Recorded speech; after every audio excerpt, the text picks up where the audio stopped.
Our PlayStation Live cast continues, and I'm here with the boys from Blizzard to talk more about Diablo 3 on PS3. We just saw a massive stage demo.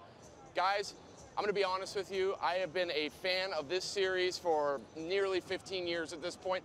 In college, I majored in Diablo 2, and don't have a lot to show for it, unfortunately, aside from a burning passion for this series. I love Diablo 3 on the PC, but now you guys are showing off what may be, dare I say, the definitive version of Diablo 3 on PS3. We're talking same screen co-op, 4 players, and it works great. And I want to talk for a second about this controller support.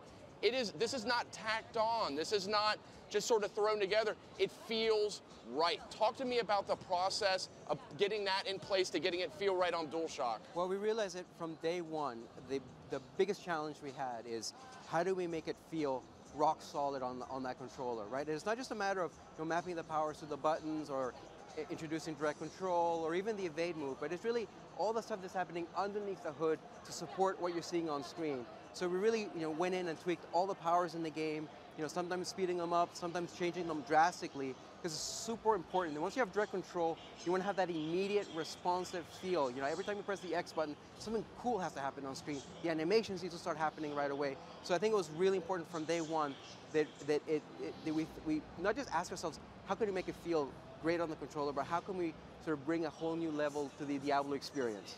I love that you mentioned the right analog stick evade move. Obviously kind of popularized by the God of War series, a series PlayStation fans know and love. But I'll tell you, it really makes a more tactile feel to the game. You feel nimbler. Talk to me a little bit about just, what we see in this new inventory system even. I mean, and this sort of item queue. I mean, you guys really went in deep on making this work perfectly on PS3. Talk about just some of these other details as well.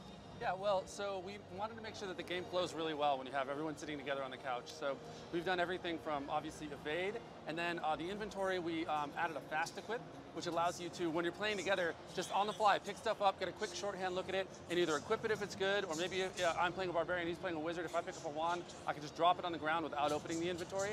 And on top of that, we even streamline the items so that when you're at higher levels, we drop fewer items that we don't think you're going to need, and we target all of the items for you. So the chances of a barbarian fighting an item that's strength, which the barbarian really needs, are very, very high.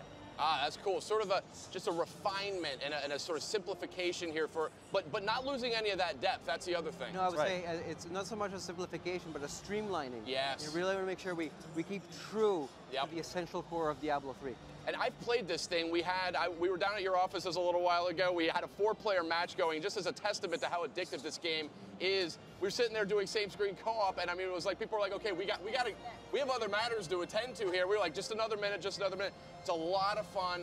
It's a great game, and you guys are also, of course, supporting full online play in addition to just the couch co-op. And talk a little bit about that. We're gonna be able to mix and match. Totally, and I think that's a really important point to make. I know we're talking a lot about how awesome it feels to play with 4 players on the same couch, but we support 4 players in any combination. So awesome. The 3 of us can be playing on the same couch, and we have our friend in Irvine. We can ask him to join in online, and when you join a game online, you're not tethered to the same screen. You can go anywhere you want and stuff like that. But really important that we really support whatever combination of players, local and offline. Another thing I want to point out here too is, I mean, PS3 is in its 7th year, and you would not guess that by looking at Diablo 3. I mean, this game is very true to the PC version, which I played when it first came out. It looks great. It runs smoothly. I mean, the screen is packed with enemies, tons of textures and lighting effects and particles going on. I mean, how long have you guys been working? Obviously, it takes some work to cram a massive PC game into PS3, but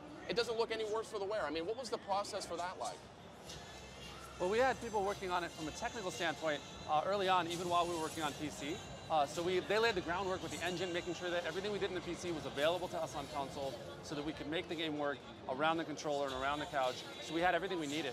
And then, of course, since PC has launched, we've benefited from everything they've done. We have a lot of their updates. We have all their tuning. So we know a lot because we have a lot of people, millions of people have been playing Diablo for months. And so we have, actually it's over a year now. And so we have all of that, and we were able to integrate all of that learning and all of that technical time spent into one game that's built around the console. And Blizzard's legendary for supporting their games after they come out. I mean, again, as a former Diablo 2 addict, I mean, you guys are putting updates in the game 6, 7, 8, 9 years after. So I think we have every indication here this game's going to be very well supported on console. But now we're seeing the PS3 version, and I believe you guys have announced a launch date for that, coming out a little later this fall. September 3rd? September 3rd, all right. Perfect timing. That's a great time. But also, this game's coming to PS4. It is, right. I know we're focused on the PS3 version because that's coming out, and of course the PS4 version is going to be at a later time.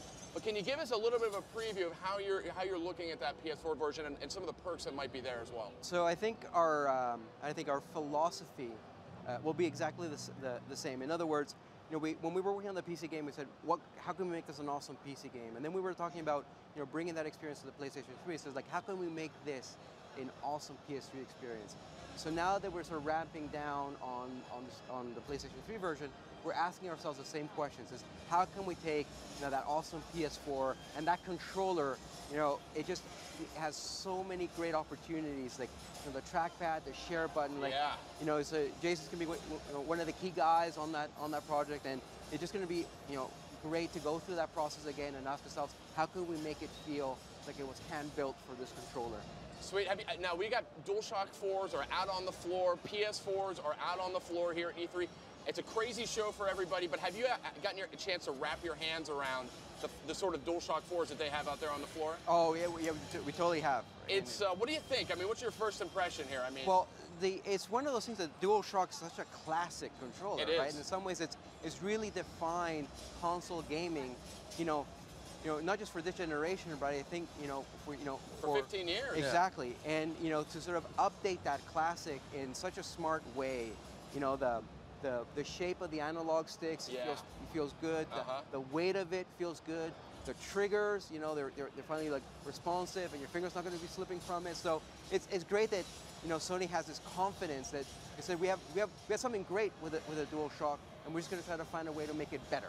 Absolutely, yeah. It's not heavy-handed. It's all the right tweaks. I mean, you know, we're pretty particular. We spend a lot of time playing on consoles. Oh, so, yeah. For Sony to move it in the direction where the sticks feel just right, everything's tuned just right, I think they made all the right decisions. My favorite detail, I'm going to go out and say it now, is there's this subtle sort of tactile feel to like a kind of a texture that's on the handle. That's a great point. It's very hard to describe, but when you wrap your hands around it, you just go, yes. Totally, yeah. This is right. Yep. So I think we're almost out of time here, but I did want to ask you, were you guys in the PlayStation press conference the other night? We were.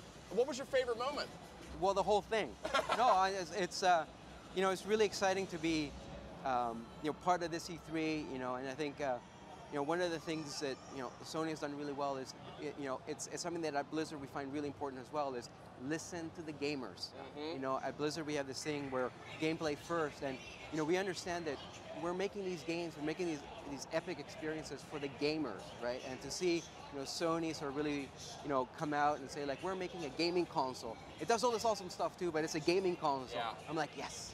Yeah, and speaking of which, you actually have some exclusive content you're providing for the PlayStation versions of the game too. Can you just give us a quick kind of high-level glimpse of what that's totally. And Jason's one of the guys that sort of came up with a lot of these ideas, so let him. Yeah, how'd you choose? I mean, well, it was tough because we had a lot to pick from, but so we did, of course. We had to pick a couple of our favorites. So we went Drake's Amulet, which is one of the amulets you can get in the game early on. That's an ode to the Drake's Fortune series. And then we also have one from one of my very favorite games of all time, Journey.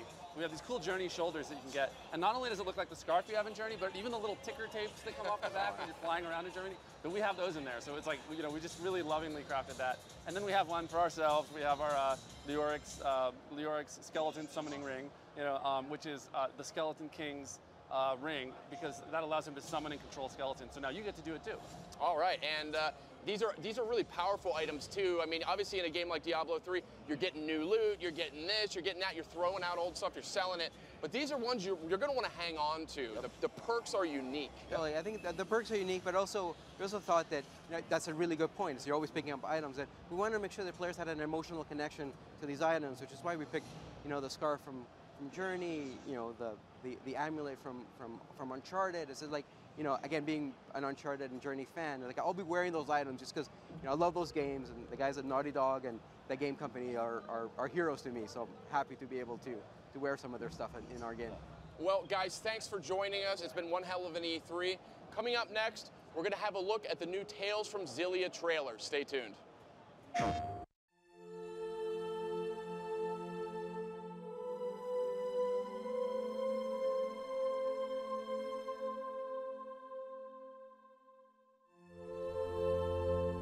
When man and spirit coexist, dreams and wishes are fulfilled.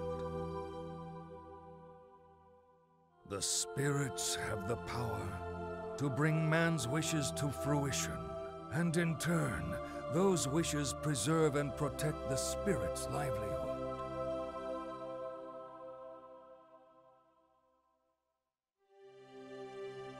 She claims she's Maxwell. She's supposed to be the spirit Maxwell? You gotta be kidding me. What in the world would a spirit like that be trying to destroy? When someone uses a Spyrix, spirits die. I know he must be stopped.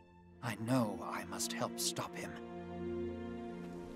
When a man loses his way in life, the ground beneath him starts to slowly crumble, until there is nothing left.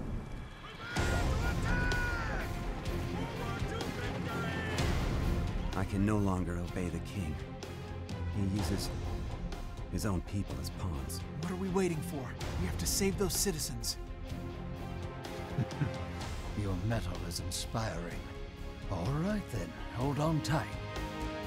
No one in this world is more worthy to sit upon this throne than I. Spirits protecting humans. Now that is quite an interesting tale. Humans strive to become stronger. They constantly struggle to grow more for the sake of others. They rise to the occasion